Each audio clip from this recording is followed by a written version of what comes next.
तो चलिए 2000 साल पुरानी इस बेमिसाल आध्यात्मिक विरासत के विश्लेषण में सीधे गोता लगाते हैं। सच कहूं तो ये वो असाधारण यात्रा है जिसका ज्ञान आज की आधुनिक दुनिया में भी बहुत प्रासंगिक है। राजघराने में जन्मे सिद्धार्थ गौतम को शुरुआत में बुढ़ापे और मृत्यु जैसी कठोर सच्चाइयों से बिल्कुल दूर रखा गया था। बाद में उन्होंने जाना कि राजसी भोग विलास और शरीर को कष्ट देने वाली कठोर तपस्या दोनों ही एकदम व्यर्थ हैं।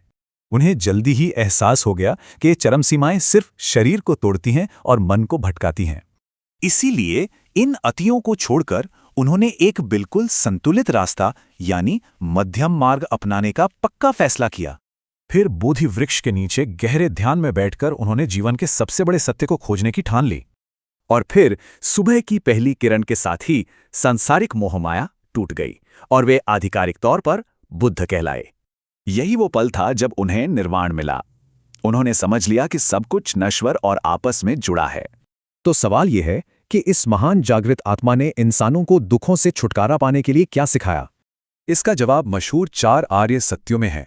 ये सच में जीवन को देखने का नजरिया ही बदल देता है।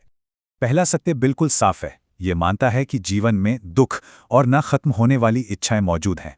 दूसरा सच बताता है कि कैसे हमारी लालसाएं और अज्ञानता हमें हमेशा भारी चिंता और निराशा में जकड़े रखती हैं। लेकिन तीसरा सत्य उम्मीद जगाता है। ये बताता है कि आत्मज्ञान से इन विनाशकारी लालसाओं को रोकना बिल्कुल मुमकिन है। अंत में चौथा सत्य यानी अष्टांगिक मार्ग परम ज्ञान तक पहुंचने का बिल्कुल स्पष्ट रास्ता दिखाता है। ये रास्ता सच में ऐसा है जैसे जीवन की मुश्किल भूल भुलैया में दिशा दिखाने वाला कोई बहुत ही सटीक कंपस।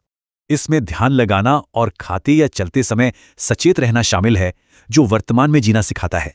तो सोचिए, क्या आज इस मध्यम मार्ग को अपनाने से सचमुच असीम मानवीय क्षमताएं पूरी तरह जागृत हो सकती हैं?